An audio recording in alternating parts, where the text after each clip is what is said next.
atas kurnia nikmat yang telah Allah berikan kepada kita. Ada nak tanya? Mungkin nak tangguh?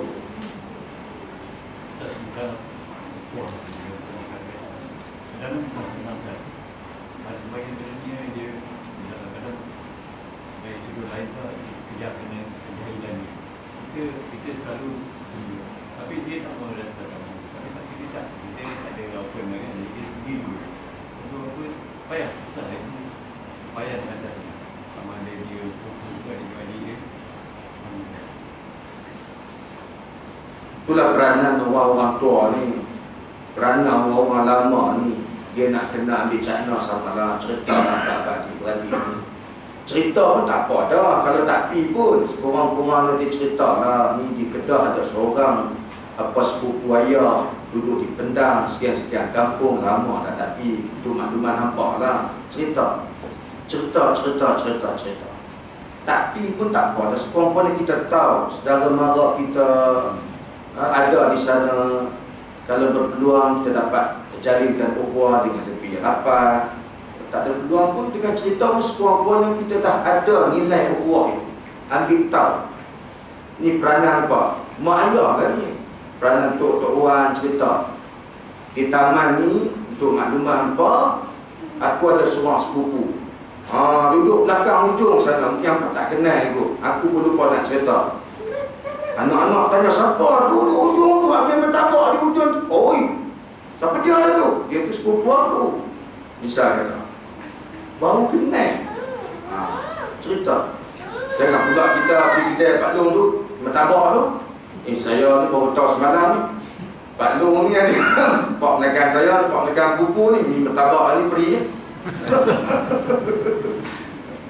Tak mahal buat. Jadi kalau kita ada kesungguhan, insya-Allah ukhuwah tu ada. Satu lagi ni ukhuwah dalam bentuk berbeza kaum itu kena jaga juga. Di samping kita jaga ukhuwah sesama kita, sesama Islam, ukhuwah dengan orang bukan Islam pun kena jaga juga. Kena rapat juga, kena ambil tahu juga, ambil berat juga. Tapi jangan sampai kita gadai agama kita, tidak. Kita berukhuwah dalam hak yang ditetapkan. Sekadar menziarah dia, tak ada salah. Dia sakit, kita pergi ziarah dia, tak ada salah. Dia nak bawa apa, bawa lah. Jangan bawa kepala babi, sudah. Kan? Ni mentang-mentang dia makan babi, kita bawa kepala babi juga. Jangan macam tu. Kita bawa lah buah limau. Tapi buah limau hati-hati juga. Kerana orang Cina yang beragama Buddha ni, dia ada buah limau khusus untuk dia, Tuhan dia. Hati-hati juga. Saya pergi beli buah limau tu, dia kata, mana bagi aku jadi hantu ke apa. Kena tahu juga. Dia tahu tu. Saya dulu ingat, saya kampung saya sebelah kaki bukit. Kaki bukit kalau tuan-tuan boleh ni, kaki bukit ni memang orang tempat Cina komen ni.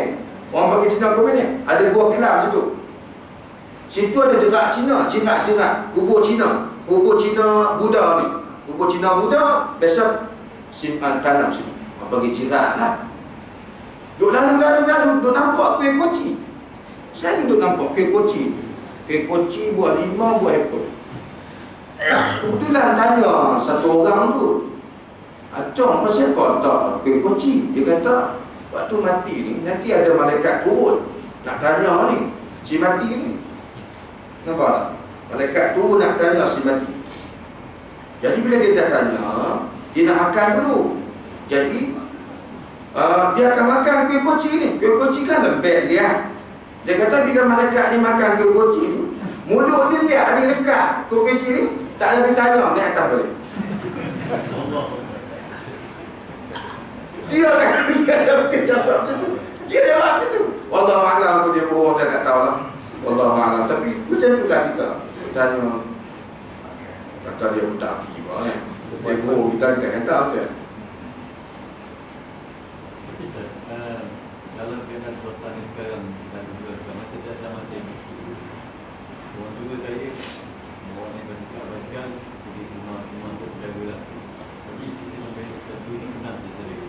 Tapi sekarang ni keadaan kita berbeza. Saya sendiri kalau bawa anak-anak pergi ikut, kadang-kadang anak sendiri dia tak nak.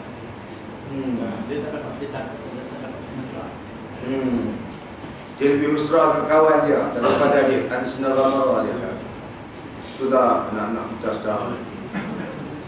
Saya cuba nak bawa macam bapak saya nak bawa saya. Dia lah betul yang paling baik. Tapi tak mahu dia. Raya-raya sekali pun, walaupun sekali Islam sekali. Raya ni kira orang gadget dia kan? Gadget. Tak juga. Kebanyakan macam tu. Tapi kita nak kena puji juga setengah-setengah masyarakat kita ni ada lagi nilai apa. Ada ke nak tanya? Tak puas hati ke? Nak marah? Nak komplain ke? Tak ada. Muslimah ada nak tanya? Ada nak tanya?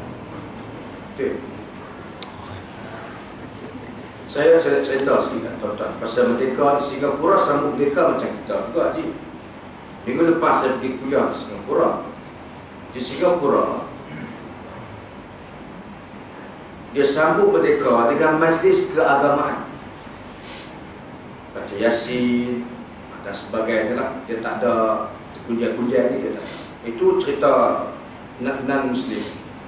Islam, imarah masjid, sambut merdeka. Yang kedua, tuan-tuan, mereka tak banyak di Singapura, orang Islam di Singapura ni tak banyak, tapi dia punya pengurusan tu menakjubkan kita dari sudut kemasyarakatan. Memang dia begitu jaga semua. Itu yang saya nak kata tu dari segi ukhuwah. Sebab saya orang Hindu masuk ke dalam masjid, duduk dengar ceramah. Bahkan dia tulis di situ, dialu-alukan mereka bukan Islam untuk bersama dalam majlis ini. Ini satu perkembangan yang begitu amat menakjubkan kita. Kita ada berkeliling tak benar. Bukan Islam masuk. Dia duduk di tempat yang disediakan khusus untuk orang bukan Islam. Dengar kuliah, tengok muka ustaz. Ada skrin disediakan, tengok muka ustaz. Ada di antara mereka kata sejak kita dengar kuliah dari Tok Guru yang main dari Malaysia, antaranya ikon kita, ikon dahi kita, Datuk Ismail Khamis. Kalau pergi, ada orang bukan Islam, cium tangan dia bila bersalam dengan dia. Nampak? Ini satu perkembangan dakwah yang menakjubkan kita. Jarang kita dapat di sini. Jarang ada lah tulis itu bukan Islam, dialu-alu, jarang. Tak ada lah, memang tak ada. Tak ada. Masya Allah. Jaga semua ukhuwah antara orang Islam dengan orang bukan Islam. Saya tambah sikit tentang Singapura. Masa bulan saya memang pergi pas untuk nak berada sana je. Jadi dekat Masjid Sultan, dia punya pengurusan 200 orang saya makan sekejap saja. Siap tak adalah yang terkeluar kita ada tu siap. Dia punya sampai dah habis. Pengurusan masjid, Masya Allah. Masya Allah. Dekat 30 orang yang mengelola tu kat 30-40 orang. Duit dia banyak, Masya Allah. Setiap orang Islam ada potongan gaji setiap bulan untuk urusan umat Islam. Bagus, Masya Allah. Hebatnya, subhanallah, pengurusan. Kita nak belajar banyak, kita kena belajar banyak daripada mereka. Saya sendiri malu bila saya tengok satu persatu tentang kedudukan Islam di tempat yang dagang. Tak macam kita. Wallahu a'lam. Kita sambung lagi perbincangan kita. Kita jumpa lagi di lain masa. Mudah-mudahan perkongsian berkenaan dengan kemerdekaan yang kita bincang tadi, 5 perkara tadi akan memberi kebaikan bersama. Cuba kita amalkan. Saya ulang balik. Yang pertama, jangan tiru perangai penjajah. Iaitu ada kecenderungan untuk mewarisi sifat mereka, zalim, menindas dan mengeras.